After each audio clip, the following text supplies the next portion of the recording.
So hello everyone, मैं चिन्मय वेलनकर आज आपके सामने पेश कर रहा हूँ पॉलीमर केमिस्ट्री के बारे में।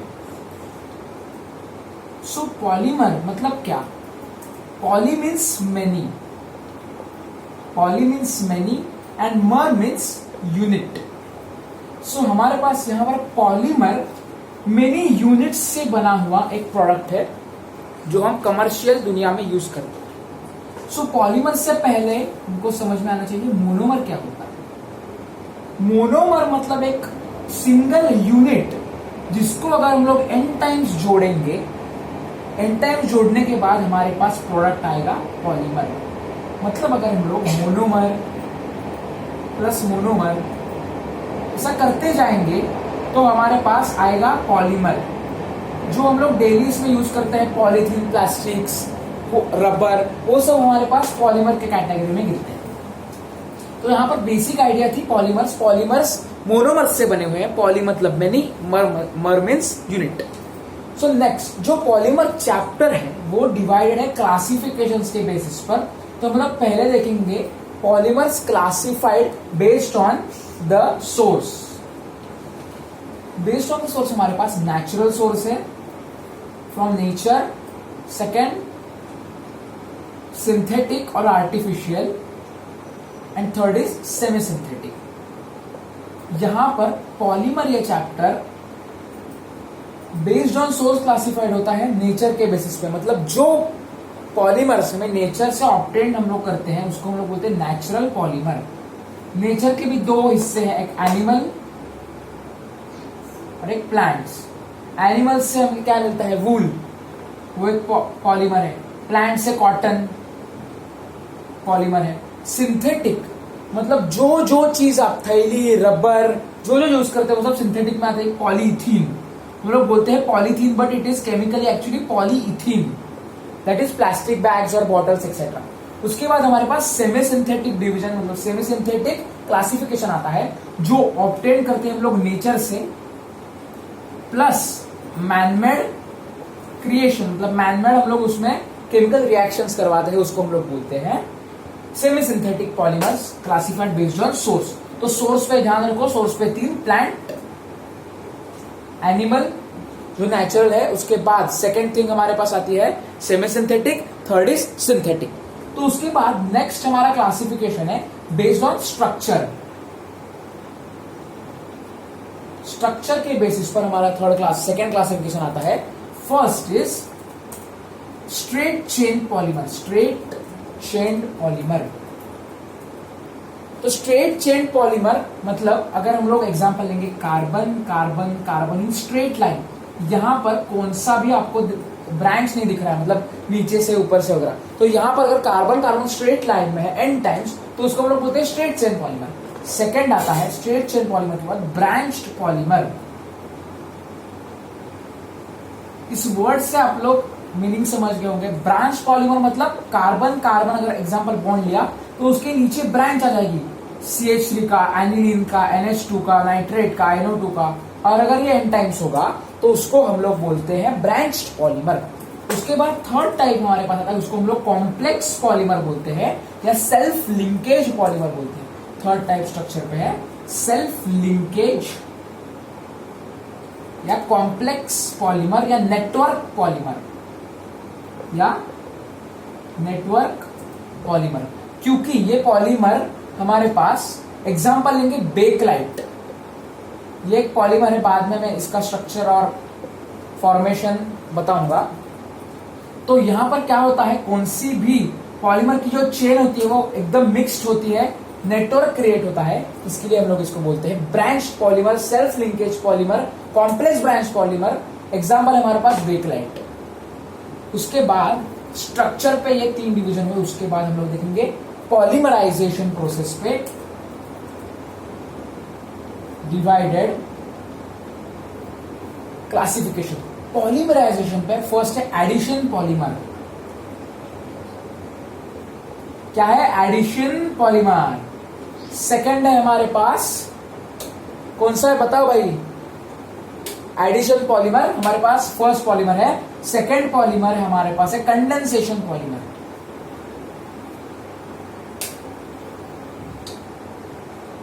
थर्ड पॉलीमर हमारे पास कौन सा आता है? थर्ड पॉलीमर हमारे पास आता है, first is addition polymer, second is condensation polymer, third polymer is, guess करो, ब्रांच्ड कोलिंक्ड पॉलीमर, और जिसे हम लोग बोलते हैं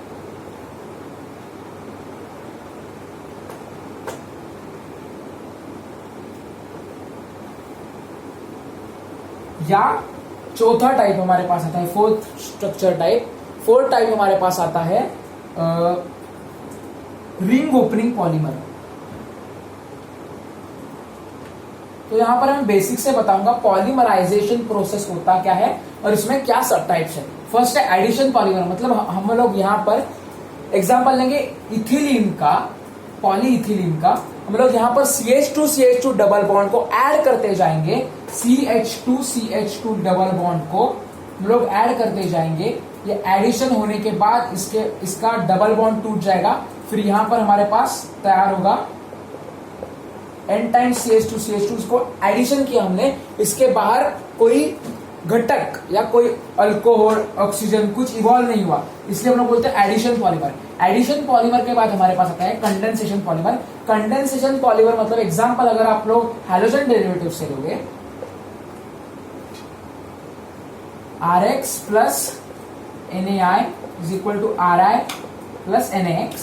तो यहां पर देखो ये बाय प्रोडक्ट हमारे पास NX फॉर्म हुआ, RI मतलब आयोडाइड, हैलोजन आयोडाइड हमारे पास फॉर्म हुआ, NaX मतलब सोडियम हैलोजन हमारे पास एक बाहर आ गया बाय प्रोडक्ट। तो कंडेंसेशन पॉलीमर में हमारे पास बाय प्रोडक्ट्स फॉर्म होते हैं, इसलिए हम लोग बोलते हैं कंडेंसेशन पॉलीमर।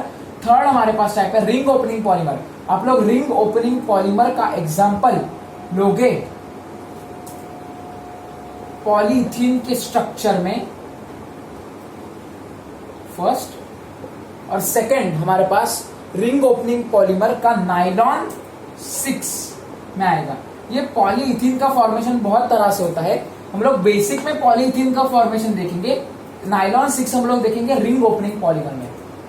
तो इसके बाद हमारे पास देखेंगे कि पॉलीमराइजेशन की प्रोसेस कैसे होती है।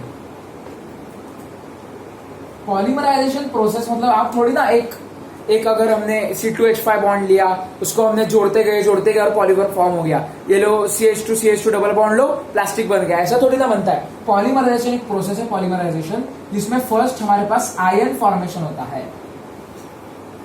आयन फॉर्मेशन हम लोग कौन से भी पेरोक्साइड इफेक्ट से कर सकते हैं, पेरोक्साइड से। एग्जाम्पल मैंने लिया C6H5 C double bond O, दो बार लिया O, C double bond O, C6H5। यहां पर देखो, यहां से बीच से ये बॉन्ड टूटने के बाद इधर एक इलेक्ट्रॉन और इधर एक इलेक्ट्रॉन, माइनस चार्ज यहां पर आ गया। इसके बाद अगर ये और ये सेम चीज हम लोग दो बार लिखेंगे, 2C6H5 C double bond O। यहां पर दो टाइम्स है, यहां पर दो इलेक्ट्रॉन्स इधर रिलीज होंगे, आयन फॉर्म होगा। यहां पर बाद में ये CO2 है, ये CO2 C डबल बॉन्ड और O, CO2 भाग जाएगा। उसके बाद हमारे पास बचेंगे 2C6H5 और यहां पर आयन फॉर्म हुआ। देखो पहली प्रोसेस है आयन फॉर्मेशन, एग्जांपल याद रखो C6H5 C double bond O peroxide का यूज करके। सेकेंड स्टेप हमारे पास आयन अगर हमारे पास फॉर्म हुआ, हमारे पास 2C6H5 आयन फॉर्म हुआ। आयन फॉर्म होने के बाद हम लोग करेंगे ion formation, then chain initialization. Chain initialization में हम लोग टेस्ट करेंगे एक CH2 डबल बॉन्ड लो इथिलीन का, और हम लोग यहां पर इससे ऐसा ऐड करेंगे। ये क्या करेगा, आयन इसको अट्रैक्ट करेगा और ये बॉन्ड तोड़ देगा, अट्रैक्ट करके बॉन्ड तोड़ देगा। बॉन्ड तोड़ने के बाद क्या होगा, CH2 सिंगल बॉन्ड हो जाएंगे और यहां पर एक बॉन्ड फॉर्म होगा। तो यहां पर चेन इनिशियलाइजेशन में हम लोग एक छोटा सा पार्टिकल लेते हैं, आयन के साथ रिएक्ट करते हैं, मतलब उसको रिएक्शन नहीं बोलते, आयन उसको अट्रैक्ट कर देता है और बॉन्ड तोड़ देता है। उसके बाद सेकेंड चीज हमारे पास आती है चेन इनिशियलाइजेशन के बाद हमारे पास थर्ड प्रोसेस है चेन प्रोपोगेशन। चेन प्रोपोगेशन मतलब अगर टेस्टिंग सक्सेसफुल हुई, मतलब बॉन्ड टूटा, तो उसके बाद हम लोग बहुत सारा आयन लेंगे, उसके बाद हम लोग बहुत सारा CH2 डबल बॉन्ड डालेंगे, उसके बाद ये चेन बढ़ती रहेगी। पर देखो हमको तो एक डेफिनेट नंबर ऑफ प्लास्टिक बनाना है, तो हमारे पास इसको स्टॉप करने की जरूरत है। हम लोग स्टॉप कैसे करेंगे इस रिएक्शन को, उसको बोलते हैं चेन टर्मिनेशन। तो चेन टर्मिनेशन एक प्रोसेस है जिसको हम लोग इसको कपल करेंगे एक साथ और स्टॉप करेंगे, नहीं तो हम लोग इम्प्यूरिटी ऐड करेंगे। हमारे पास यहाँ पर ऑक्सीजन सांस लेने के लिए हमारे यूजफुल है, बट इस रिएक्शन में ऑक्सीजन एक इम्प्यूरिटी है। ऑक्सीजन की इम्प्यूरिटी अगर आपने डाली तो यहाँ हमारे पास ये चेन रिएक्शन स्टॉप हो जाएगी। स्टॉप होने के बाद हमारे यहाँ पर आएगा पॉलीइथिन, जो हम लोग प्लास्टिक को डेली इसमें यूज करते हैं। तो पॉलीमराइजेशन प्रोसेस आपको क्लियर होगी मैं आशा करता हूँ। पॉलीमराइजेशन में हमारे पास पहले से होता है आयन फॉर्मेशन, आयन फॉर्मेशन के बाद चेन इनिशियलाइजेशन, चेन इनिशियलाइजेशन के बाद चेन प्रोपोगेशन मतलब आगे बढ़ाना, चेन प्रोपोगेशन के बाद चेन टर्मिनेशन उसको रोकना, और हमारे पास जो प्रोडक्ट है हमें फॉर्म करना है वो हमारे पास आ जाता है।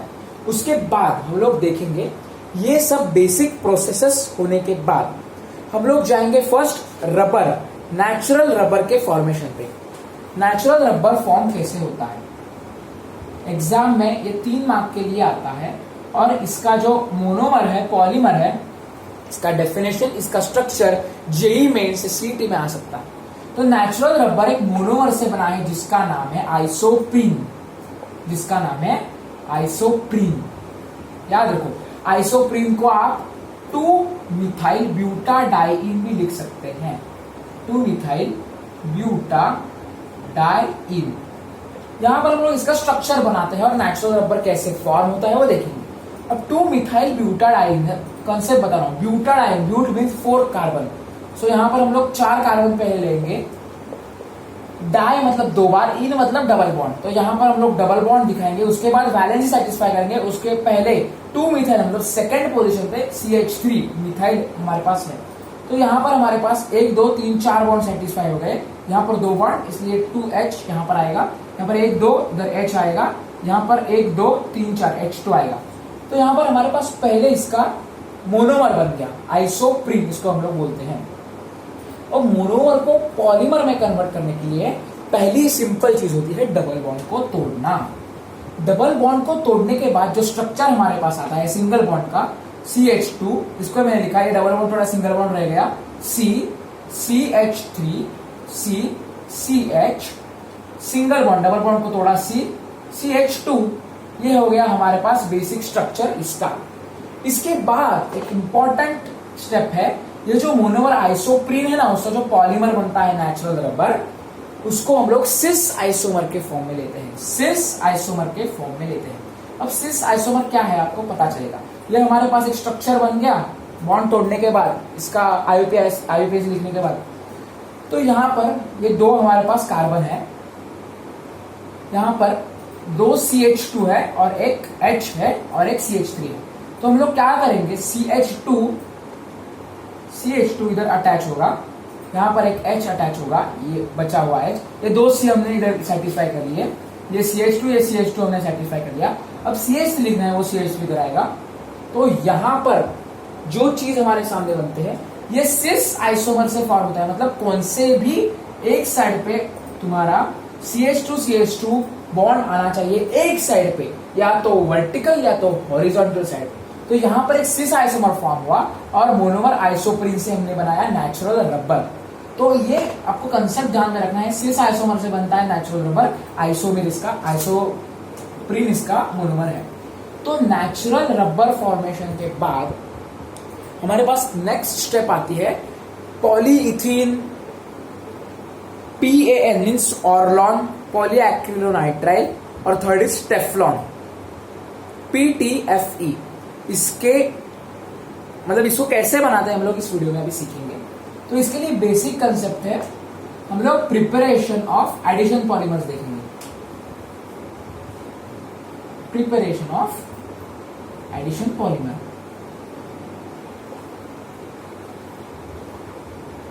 तो देखो एडिशन पॉलीमर मतलब अब तक हमने जो देखा क्लासिफिकेशन देखा, प्लांट, एनिमल जो नेचुरल थे, सिंथेटिक, सेमी सिंथेटिक, उसके बाद स्ट्रेट चेन, ब्रांच्ड, उसके बाद सेल्फ लिंकेज, उसके बाद पॉलीमराइजेशन प्रोसेस पे बेस्ड जो हमारे पास आते हैं वो है 3 टाइप। कौन से, addition polymer, second is condensation polymer, third is chain और branch opening polymer. Third, preparation of addition polymer, उसके बाद हमने नेचुरल रबर का प्रिपरेशन देखा आइसोप्रीन मोनोमर से और सिस आइसोमर की यूज करने से। अब प्रिपरेशन ऑफ एडिशन पॉलीमर देखेंगे, जो अगले अपने पास 3 है पॉलीमर्स। तो 3 कौन से है देखो। फर्स्ट प्रिपरेशन हो लेंगे पॉलीइथीन का। पॉलीइथीन मतलब आप सबका प्यारा प्लास्टिक। तो पॉलीइथीन के जो प्रोडक्ट्स होते हैं पॉलीइथीन से, पॉली मतलब many, ethene is the monomer, यहाँ पर CH2 डबल बॉन्ड CH2, यहाँ पर ये हमारे पास मोनोमर यूज्ड है, इथीन मोनोमर। इससे हम लोग बनाएंगे पॉलीइथीन। तो यहां पर इससे 2 स्टेप्स है, एक तो LDP low density polyethene, second is HDP high density polyethene. हमारे पास 2 पॉलीमर्स बनते हैं, एक होता है LDP डिवीजन बेस्ड, दूसरा होता है HDP डिवीजन बेस्ड। तो LDP हम लोग कैसे बनाएंगे? LDP बनाने के लिए हमारे पास पहले मोनोमर लेंगे, मोनोमर को आप पॉलीमराइजेशन प्रोसेस करेंगे, उसमें हम लोग पेरोक्साइड का यूज करेंगे, पेरोक्साइड, और इम्प्यूरिटी आएंगे ऑक्सीजन।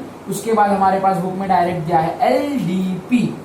ये हो गया आपका फर्स्ट प्रिपरेशन, बहुत इजी है। CH2 इथीन से आपने polyethene means low density polythene बनाया by the effect of peroxide and oxygen. ये पहला प्रिपरेशन।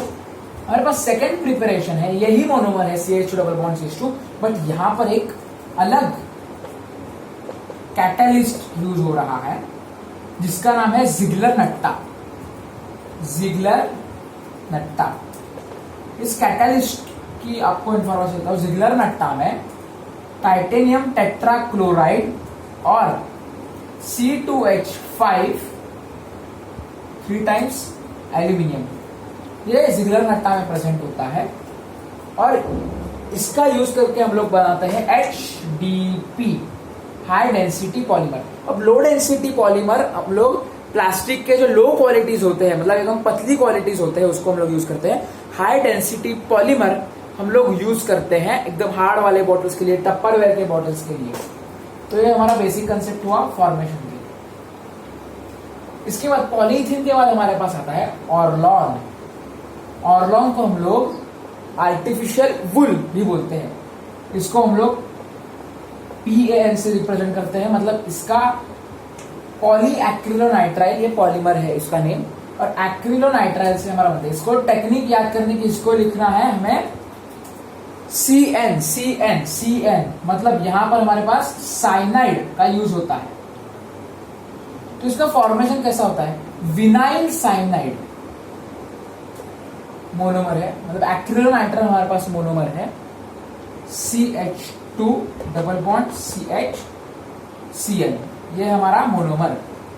अब हम लोग क्या करेंगे? पॉलीमराइजेशन हमने देखा डबल बॉन्ड टूटता है, डबल बॉन्ड टूटता है, तो हम लोग डबल बॉन्ड तोड़ेंगे, इसको पॉलीमराइजेशन प्रोसेस में लिखेंगे आप अच्छे से, CH2 CHCN। यहां पर ये बेसिक थिंग हमारे पास आई, विनाइल साइनाइड से पॉलीएक्रिलोनाइट्राइल का फॉर्मेशन हुआ। यह है एक्रिलोनाइट्राइल, यहां से बना polyacrylonitrile by the process of polymerization. Double bond टूटा, सिंगल बॉन्ड फॉर्म हुआ n टाइम्स। तो ये है ऑर्लॉन का फॉर्मेशन। ऑर्लॉन का यूज होता है आर्टिफिशियल वुल में, पॉलीइथीन का यूज होता है प्लास्टिक फॉर्मेशन में। और थर्ड हमारे पास अब मिलेगा टेफ्लॉन। अब सबके घर में नॉन स्टिक पैन होगा। नॉन स्टिक पैन मतलब जो पैन होता है उसके ऊपर कुछ तो कोटिंग होता है, जो कोटिंग होती है वो टेफ्लॉन से होती है। अब हम टेफ्लॉन को कैसे बनाएंगे? टेफ्लॉन को PTFE भी बोलते हैं।